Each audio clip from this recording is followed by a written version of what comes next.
Hello दोस्तों, कैसे हैं आप लोग। स्वागत है आपका हमारे चैनल शिवानी स्किल सीरीज में। और आज हम स्टार्ट करने वाले हैं भारतीय राज्य व्यवस्था, जो कि क्लास 6 to 12 होने वाला है। ऑलरेडी हमने 6, 7, 8 चैप्टर कंप्लीट कर लिए हैं और ये 9 का चैप्टर 5 होने वाला है दोस्तों। तो चलिए बिना समय गवाए स्टार्ट करते हैं। और दोस्तों, मेरी ये थॉट्स, मेरी वीडियोज आप लोग को पसंद आती है तो प्लीज़ एक लाइक, शेयर एंड सब्सक्राइब जरूर कर दीजिएगा। चैप्टर का नेम है संस्थाओं का कामकाज। क्वेश्चन नंबर 1 है, सरकार के सरकारी पदों और सेवाओं में कितना फीसदी रिक्तियां सामाजिक और शैक्षिक दृष्टि से पिछड़े वर्गों यानी CSEBC के लिए आरक्षित की है। A 10%, B 25%, C 27%, D 15%। Answer जगह ऑप्शन सी यानी कि 27%। NCERT की लाइनें हैं, 13 अगस्त 1990 के दिन भारत सरकार ने एक आदेश जारी किया। इसे कार्यालय ज्ञापन कहा गया। सभी सरकारी आदेशों की तरह इस ज्ञापन पर भी एक संख्या थी। यह आदेश उसी संख्या से था कि भारत सरकार के सरकारी पदों और सेवाओं में 27% रिक्तियां सामाजिक एवं शैक्षिक दृष्टि से पिछड़े वर्गों CSEBC के लिए आरक्षित होंगी। क्वेश्चन नंबर 2 है, SEBC से क्या तात्पर्य है। A socially and educationally backward classes, B social and educational back class, C socially and educationally forward classes, D science and educationally backward classes. Answer जगह ऑप्शन ए यानी कि socially and educationally backward classes. NCERT की लाइनें हैं, समूह और सरकार पिछड़ा मानती हैं। उन्हीं का एक और नाम SEBC यानी socially and educationally backward classes है। अब तक नौकरी में आरक्षण का लाभ केवल अनुसूचित जाति और जनजातियों को ही मिल रहा था। क्वेश्चन नंबर 3 है, औपचारिक रूप से देश का सबसे बड़ा अधिकारी होता है। A प्रधानमंत्री, B विदेश मंत्री, C राष्ट्रपति, D गृह मंत्री। आंसर जगह ऑप्शन सी यानी कि राष्ट्रपति। NCERT की लाइनें हैं, राष्ट्रपति राष्ट्र अध्यक्ष होता है और औपचारिक रूप से देश का सबसे बड़ा अधिकारी होता है। क्वेश्चन नंबर 4 है, डैश सरकार का प्रमुख होता है और दरअसल सरकार की ओर से अधिकांश अधिकारों का इस्तेमाल वही करता है। A गृह मंत्री, B प्रधानमंत्री, C राष्ट्रपति, D विदेश मंत्री। आंसर हो जाएगा ऑप्शन बी यानी कि प्रधानमंत्री। प्रधानमंत्री सरकार का प्रमुख होता है और दरअसल सरकार की ओर से अधिकांश अधिकारों का इस्तेमाल वही करता है। क्वेश्चन नंबर 5 है, निम्नलिखित में से कौन कथन आ सकते हैं। 1 राष्ट्रपति की सिफारिश पर प्रधानमंत्री मंत्रियों को नियुक्त करता है। 2 संसद में राष्ट्रपति और दोनों सदन होते हैं, लोकसभा और राज्यसभा। सही कूट को चुने। ऑप्शन ए केवल 1, बी केवल 2, सी कथन 1 और 2 दोनों, डी उपयुक्त में से कोई नहीं। आंसर हो जाएगा ऑप्शन ए यानी केवल 1। NCERT की लाइनें हैं, प्रधानमंत्री की सिफारिश पर राष्ट्रपति मंत्रियों को नियुक्त करता है। इनमें बनने वाले मंत्रिमंडल की बैठकों में ही राजकाज से जुड़े अधिकतर निर्णय लिए जाते हैं। संसद में राष्ट्रपति और 2 सदन होते हैं, लोकसभा और राज्यसभा। प्रधानमंत्री को लोकसभा के सदस्यों के बहुमत का समर्थन हासिल होना जरूरी है। क्वेश्चन नंबर 6 है, भारत सरकार ने कब दूसरा पिछड़ी जाति आयोग को गठित किया था। Option A 1975, B 1979, C 1980, D 1985। Answer हो जाएगा ऑप्शन बी यानी कि 1979। यह सरकारी आदेश एक लंबे घटना चक्र का परिणाम था। भारत सरकार ने 1979 में दूसरी पिछड़ी जाति आयोग गठित किया था। क्वेश्चन नंबर 7 है, दूसरा पिछड़ी जाति आयोग के अध्यक्ष निम्न में से कौन थे। ए डिमांड बार्ड परामुना, बी काका कालेकर, सी फजल अली, डी बीपी मंडल। आंसर हो जाएगा ऑप्शन डी यानी कि बीपी मंडल। अध्यक्षता बीपी मंडल ने की थी और इसी कारण इसे आमतौर पर मंडल आयोग कहा कहते हैं। इसे भारत में सामाजिक और शैक्षिक दृष्टि से पिछड़े वर्गों की पहचान के लिए मापदंड तय करने और उनका पिछड़ापन दूर करने के उपाय बताने का जिम्मा सौंपा गया। क्वेश्चन नंबर 8 है, मंडल आयोग ने 1980 में अपनी सिफारिशें दी। आयोग द्वारा सुझाए गए उपायों में निम्न में से कौन प्रमुख सिफारिश है। ए सरकारी नौकरियों में सामाजिक और शैक्षिक दृष्टि से पिछड़े वर्गों के लिए 27% आरक्षण देना। बी अर्ध सरकारी नौकरियों में सामाजिक और शैक्षिक दृष्टि से पिछड़े वर्गों के लिए 25% आरक्षण देना। सी प्राइवेट नौकरियों में सामाजिक और शैक्षिक दृष्टि से पिछड़े वर्गों के लिए 25% आरक्षण देना। डी उपयुक्त में से कोई नहीं। आंसर हो जाएगा ऑप्शन ए यानी कि सरकारी नौकरियों में सामाजिक और शैक्षिक दृष्टि से पिछड़े वर्गों के लिए 27% आरक्षण देना। NCERT की लाइनें हैं, आयोग द्वारा सुझाए गए उपायों में से एक सिफारिश थी सरकारी नौकरियों में सामाजिक और शैक्षिक दृष्टि से पिछड़े वर्गों के लिए 27% आरक्षण देना। क्वेश्चन नंबर 9 है, निम्नलिखित में से कौन कथन मंडल रिपोर्ट के संदर्भ में आ सकते हैं? ए, वीपी सरकार ने संसद में राष्ट्रपति के भाषण के जरिए मंडल रिपोर्ट लागू करने की अपनी मंशा की घोषणा की। बी, 6 अगस्त 1990 को केंद्रीय कैबिनेट की बैठक में इसके बारे में एक औपचारिक निर्णय किया गया। सी, एक अधिकारी ने उस आदेश पर हस्ताक्षर किए और इस तरह 10 अगस्त 1990 को OMN 36012319 तैयार हो गया। डी, उनका मानना था कि इससे उन लोगों को बराबरी पर आने का मौका मिलेगा जिनको सरकारी नौकरियों में अभी तक उचित प्रतिनिधित्व नहीं मिला है। आंसर हो जाएगा ऑप्शन सी, यानी कि एक अधिकारी ने उस आदेश पर हस्ताक्षर किए और इस तरह 10 अगस्त 1990 को OM नंबर यानी 36012319 तैयार हो गया। एनसीईआरटी की लाइनें हैं, नई सरकार ने संसद में राष्ट्रपति के भाषण के जरिए मंडल रिपोर्ट लागू करने की अपनी मंशा की घोषणा की। 6 अगस्त 1990 को केंद्रीय कैबिनेट की बैठक में इसके बारे में एक औपचारिक निर्णय किया गया। अगले दिन प्रधानमंत्री बीपी ने इससे एक बयान के जरिए इस निर्णय के बारे में संसद के दोनों सदनों को सूचित किया, हस्ताक्षर किए और इस तरह 13 अगस्त 1990 को OM नंबर 36012319 तैयार हो गया। अगले कुछ महीनों तक यह देश का सबसे बड़ा चर्चित मुद्दा बना रहा। सभी अखबार और पत्रिकाओं में इस मुद्दे पर तरह तरह के विचार आए, बहस चली। इसके चलते कई प्रदर्शन और जवाबी प्रदर्शन हुए, इनमें से कुछ हिंसक भी थे। इससे नौकरियों के हजारों अवसर प्रभावित होने वाले थे, इसीलिए लोगों की प्रतिक्रिया बहुत तीखी थी। कुछ लोग का मानना था कि भारत में विभिन्न जातियों के बीच असमानता के कारण ही नौकरियों में आरक्षण जरूरी है। उनका मानना था कि इससे उन लोगों को बराबरी पर आने का मौका मिलेगा जिन्होंने सरकारी नौकरियों में अभी तक उचित प्रतिनिधित्व नहीं मिला है।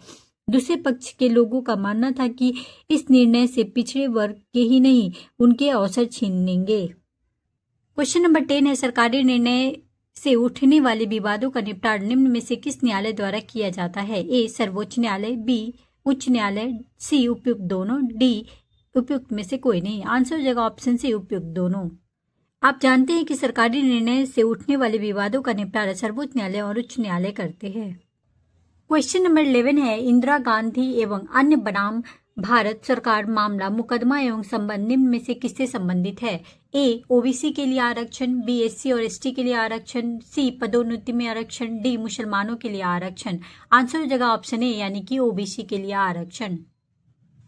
एनसीईआरटी की लाइनें हैं, न्यायालय ने इन सभा मुकदमा का एक साथ जोड़ दिया। इस मुकदमे को इंदिरा साहनी एवं अन्य बनाम भारत सरकार मामला कहा जाता है। सर्वोच्च न्यायालय ने 11 सबसे वरिष्ठ न्यायाधीशों ने दोनों पक्षों की दलीलें सुनी।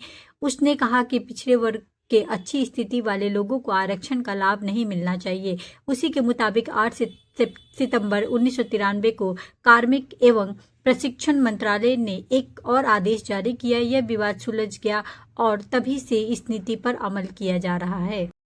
क्वेश्चन नंबर 12 है, इंदिरा साहनी एवं अन्य बनाम भारत सरकार मामला मुकदमा को सर्वोच्च न्यायालय ने निम्न में से भारत सरकार पर क्या फैसला दिया?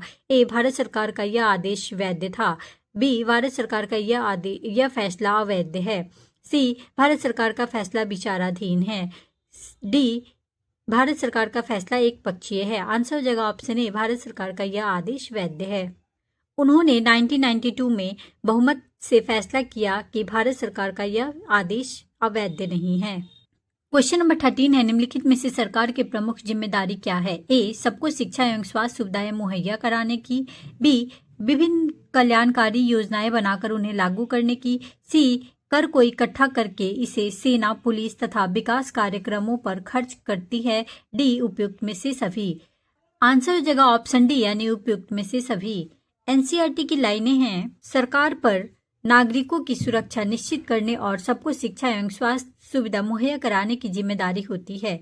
वह कर इकट्ठा करती है और इसे सेना, पुलिस और विकास कार्यक्रमों पर खर्च करती है और विभिन्न कल्याणकारी योजनाएं बनाकर उन्हें लागू करती है। कुछ व्यक्ति को इन गतिविधियों को चलाने के लिए फैसला करना होता है। क्वेश्चन नंबर 14 है, निम्नलिखित में से कौन कथन असत्य है? ए, प्रधानमंत्री और कैबिनेट ऐसी संस्थाएं हैं जो सभी महत्वपूर्ण नीतिगत फैसले करती हैं। बी, मंत्रियों द्वारा किए गए फैसले को लागू करने के उपायों के लिए एक निकाय के रूप में विधायक जिम्मेदार होते हैं। सी, सर्वोच्च न्यायालय वह संस्था है जहां नागरिक और सरकार के बीच विवाद अंततः सुलझाए जाते हैं। डी, उपयुक्त में से कोई नहीं। आंसर हो जाएगा ऑप्शन बी, यानी कि मंत्रियों द्वारा किए गए फैसले को लागू करने के उपायों के लिए एक निकाय के रूप में विधायक जिम्मेदार होते हैं। एनसीईआरटी की लाइनें हैं, प्रधानमंत्री और कैबिनेट ऐसी संस्थाएं हैं जो सभी महत्वपूर्ण नीतिगत फैसले करती हैं। मंत्रियों द्वारा किए गए फैसले को लागू करने के उपायों के लिए एक निकाय के रूप में नौकरशाह जिम्मेदार होते हैं। सर्वोच्च न्यायालय और संस्था है वह संस्था है जहां नागरिक और सरकार के बीच विवाद अंततः सुलझाए जाते हैं। क्वेश्चन नंबर 15 है, भारत में निर्वाचित प्रतिनिधियों की राष्ट्रीय सभा को डैश कहा जाता है? ए, पंचायत, बी, नगर परिषद, सी, संसद, डी, निर्वाचित प्रतिनिधियों की समिति। आंसर हो जाएगा ऑप्शन सी, यानी कि संसद। एनसीईआरटी की लाइनें हैं, हर लोकतंत्र में निर्वाचित जनप्रतिनिधियों की सभा जनता की ओर से सर्वोच्च राजनैतिक अधिकार का प्रयोग करती हैं। भारत में निर्वाचित प्रतिनिधियों की राष्ट्रीय सभा को संसद कहा जाता है। राज्य स्तर पर इसे विधानसभा कहते हैं। क्वेश्चन नंबर 16 है, किसी भी देश को कानून बनाने का सबसे बड़ा अधिकार डैश को होता है? ए, लोकसभा, बी, संसद, सी, विधानसभा, सी, नगर परिषद। आंसर हो जाएगा ऑप्शन बी, यानी कि संसद। एनसीईआरटी की लाइनें हैं, किसी भी देश में कानून बनाने का सबसे बड़ा अधिकार संसद को होता है। कानून बनाने या विधि निर्माण का यह काम इतना महत्वपूर्ण होता है कि इसे सभाओं को विधायिका कहते हैं। क्वेश्चन नंबर 17 है, कानून बनाने या विधि निर्माण का यह काम इतना महत्वपूर्ण होता है कि इन सभाओं को डैश कहते हैं? ए, कार्यपालिका, बी, विधायिका, सी, न्यायपालिका, डी, उपयुक्त में से कोई नहीं। आंसर हो जाएगा ऑप्शन बी, यानी कि विधायिका। एनसीईआरटी की लाइनें सेम ही है दोस्तों, आगे बढ़ते हैं। क्वेश्चन नंबर 18 है, संसद के बारे में निम्न में से कौन कथन सत्य है? 1, दुनिया भर की संसदें नए कानून बना सकती हैं, मौजूदा कानूनों को संशोधन कर सकती है। 2, मौजूदा कानून को खत्म कर उसकी जगह नए कानून बना सकती है। सही कूट का पहचान करें। ए, केवल 1, बी, केवल 2, सी, कथन 1 और 2 दोनों, डी, उपयुक्त में से कोई नहीं। आंसर हो जाएगा ऑप्शन सी, यानी कथन 1 और 2 दोनों। एनसीईआरटी की लाइनें हैं, दुनिया भर की संसदें नए कानून बना सकती हैं, मौजूदा कानूनों में संशोधन कर सकती है या मौजूदा कानून को खत्म कर उसकी जगह नए कानून बना सकती है। क्वेश्चन नंबर 19 है, संसद के डैश की स्थिति में ही सरकार चलाने वाले फैसले कर सकते हैं? ए, अर्ध समर्थन, बी, अल्प समर्थन, सी, पूर्ण समर्थन, डी, उपयुक्त में से कोई नहीं। आंसर हो जाएगा ऑप्शन सी, यानी कि पूर्ण समर्थन। एनसीईआरटी की लाइनें सेम ही दोस्तों, आगे बढ़ते हैं। क्वेश्चन नंबर 20, निम्नलिखित में से कौन कथन असत्य है? 1, सरकार के हर पैसे पर वित्त मंत्री का निर्णय होता है। 2, सार्वजनिक मामलों और किसी देश का राष्ट्रीय नीति पर चर्चा और बहस के लिए संसद ही सर्वोच्च संघ है। संसद किसी भी मामले में सूचना मांग सकती है। सही कूट का चयन करें। ए, केवल 1, बी, केवल 2, सी, कथन 1 और 2 दोनों, डी, उपयुक्त में से कोई नहीं। आंसर हो जाएगा ऑप्शन ए, यानी कि केवल 1। सरकार के हर पैसे पर संसद का नियंत्रण होता है। अधिकांश देशों में संसद की मंजूरी के बाद ही सार्वजनिक पैसे को खर्च किया जा सकता है। क्वेश्चन नंबर 21 है, हमारे देश में संसद के कितने सदन हैं? ए, 1, बी, 2, सी, 3, डी, 4। आंसर हो जाएगा ऑप्शन बी, यानी कि 2। एनसीईआरटी की लाइनें हैं, हमारे देश में संसद के 2 सदन हैं। सदनों में से एक को राज्यसभा यानी काउंसिल ऑफ स्टेट और दूसरे को लोकसभा यानी हाउस ऑफ पीपल के नाम से जाना जाता है। क्वेश्चन नंबर 22 है, संसद के निम्नलिखित में से कौन सदन है? ए, लोकसभा, बी, राज्यसभा, सी, उपयुक्त में से दोनों, डी, उपयुक्त में से कोई नहीं। आंसर हो जाएगा ऑप्शन सी, यानी उपयुक्त दोनों। सेम ही डिस्क्रिप्शन है, आगे बढ़ते हैं। क्वेश्चन नंबर 23 है, राज्यसभा को निम्नलिखित में से किस नाम से जानते हैं? A, House of People, B, Council of State, C, उपयुक्त दोनों, डी, इनमें से कोई नहीं। आंसर हो जाएगा ऑप्शन बी, यानी कि council of state. Same he description है। क्वेश्चन नंबर 24 है, निम्नलिखित में से कौन कथन सत्य है? 1, भारत का राष्ट्रपति संसद का हिस्सा नहीं होता है। 2, हालांकि राष्ट्रपति दोनों में से किसी भी सदन का सदस्य नहीं होता है। सही कूट को चुने। ए, केवल 1, बी, केवल 2, सी, कथन 1 और 2 दोनों, डी, उपयुक्त में से सभी कोई नहीं। आंसर हो जाएगा ऑप्शन बी, यानी केवल 2। एनसीईआरटी की लाइनें हैं, भारत का राष्ट्रपति संसद का हिस्सा होता है और हालांकि वह दोनों में से किसी भी सदन का सदस्य नहीं होता है, इसीलिए संसद के फैसले राष्ट्रपति की मंजूरी के बाद ही लागू होते हैं। क्वेश्चन नंबर 25 है, निम्नलिखित में से कौन कथन असत्य है? 1. संसद के फैसले को लागू करने में राष्ट्रपति की मंजूरी की कोई आवश्यकता नहीं होती है। 2. लोकसभा को ही हाउस ऑफ पीपल के नाम से जानते हैं। ए केवल 1, बी केवल 2, सी कथन 1 और 2 दोनों, डी उपयुक्त में से कोई नहीं। आंसर हो जाएगा ऑप्शन ए यानी कि केवल 1। दोनों सदन में से किसी भी सदन का सदस्य नहीं होता है, इसीलिए संसद के फैसले राष्ट्रपति की मंजूरी के बाद ही लागू होते हैं। हमारे देश में संसद के 2 सदन हैं। दोनों सदनों में एक राज्यसभा यानी काउंसिल ऑफ स्टेट और दूसरा लोकसभा यानी हाउस ऑफ पीपल के नाम से जाना जाता है। क्वेश्चन नंबर 26 है, निम्नलिखित में से कौन कथन सत्य है? 1. राज्यसभा को हम लोग लोअर हाउस और लोकसभा को अपर हाउस कहा जाता है। 2. किसी भी सामान्य कानून को पारित करने के लिए दोनों सदनों की जरूरत होती है, लेकिन अगर दोनों सदनों के बीच कोई मतभेद हो तो अंतिम फैसला दोनों के संयुक्त अधिवेशन में किया जाता है। ए केवल 1, बी केवल 2, सी कथन 1 और 2 दोनों, डी उपयुक्त में से कोई नहीं। आंसर हो जाएगा ऑप्शन बी यानी केवल 2। एनसीईआरटी की लाइनें हैं, राज्यसभा को कभी कभी अपर हाउस और लोकसभा को लोअर हाउस कहा जाता है। इसका यह मतलब है नहीं कि राज्यसभा लोकसभा से ज्यादा प्रभावशाली होता है। यह महज बोलचाल की पुरानी शैली है और हमारे संविधान में यह भाषा इस्तेमाल नहीं की गई है। किसी भी सामान्य कानून के पारित करने के लिए दोनों सदनों की जरूरत होती है, लेकिन अगर दोनों सदनों के बीच कोई मतभेद हो तो अंतिम फैसला दोनों के संयुक्त अधिवेशन में किया जाता है। क्वेश्चन नंबर 27 है, डैश पैसे के मामले में अधिक अधिकारों का प्रयोग करती है। ए लोकसभा, बी राज्यसभा, सी विधान परिषद, डी वार्ड परिषद। आंसर हो जाएगा ऑप्शन ए यानी कि लोकसभा।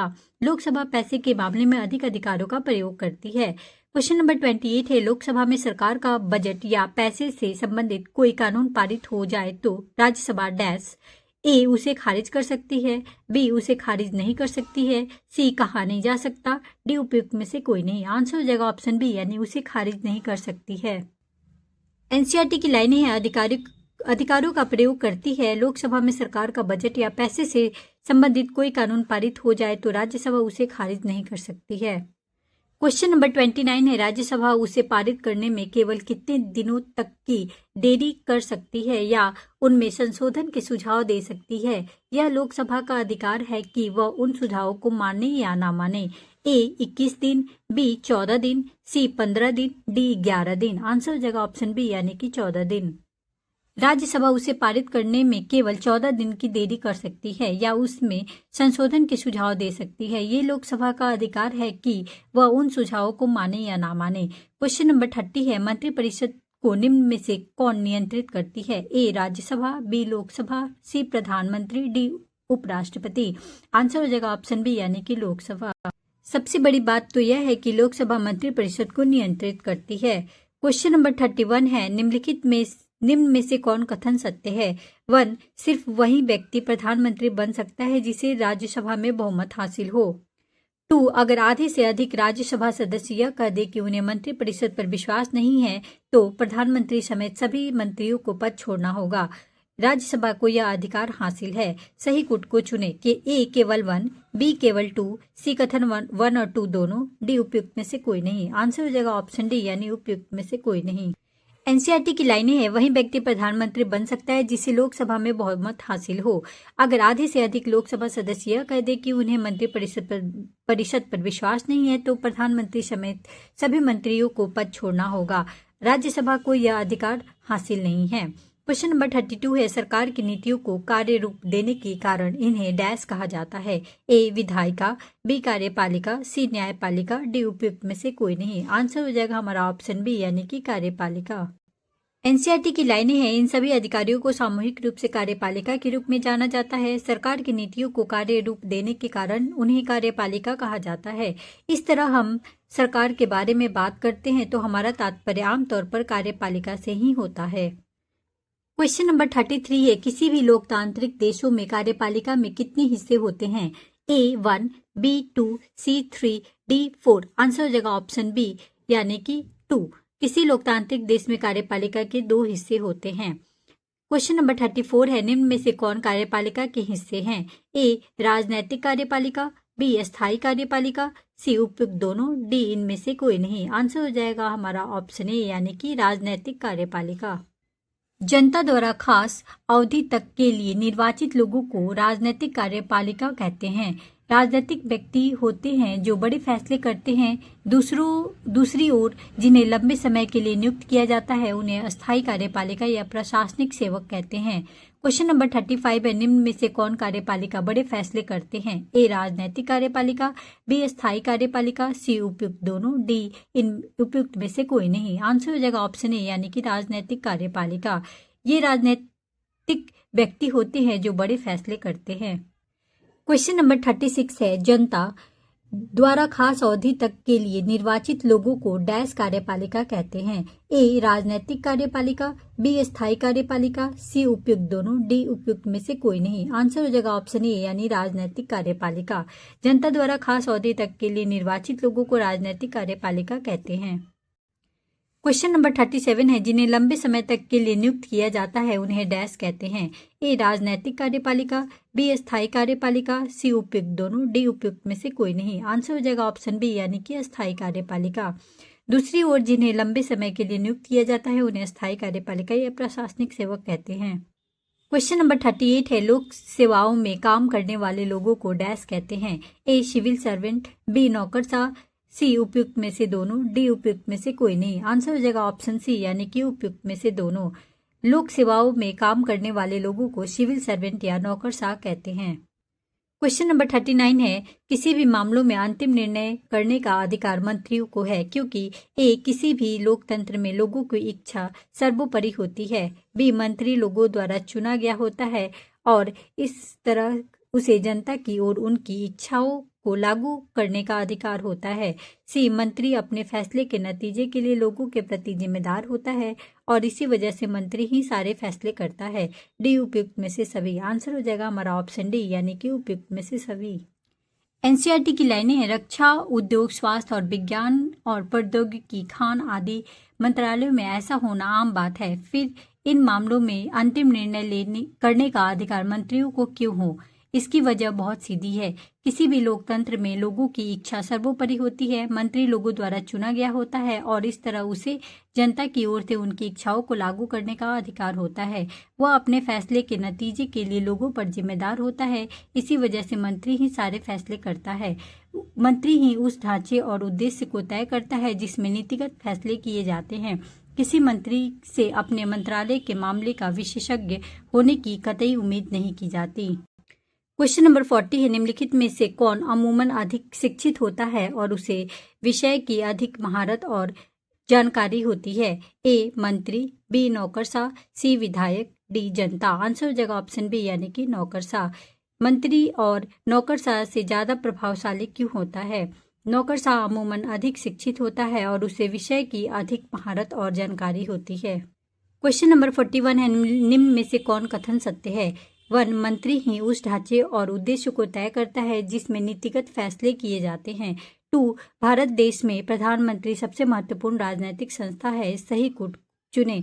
ए केवल 1, बी केवल 2, सी कथन 1 और 2 दोनों, डी उपयुक्त में से कोई नहीं। आंसर हो जाएगा ऑप्शन सी यानी कि कथन 1 और 2 दोनों।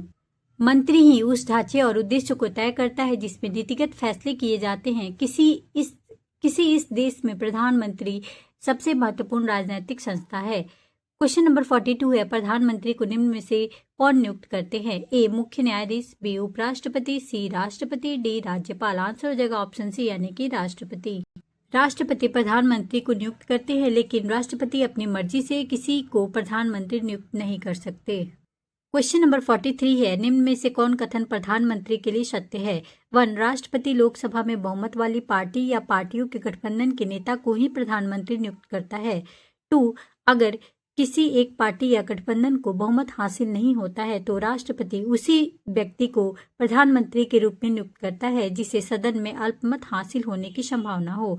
सही कोड को चुने। ए केवल 1, बी केवल 2, सी कथन 1 व 2 दोनों, डी उपयुक्त में से कोई नहीं। आंसर हो जाएगा ऑप्शन ए यानी कि केवल 1।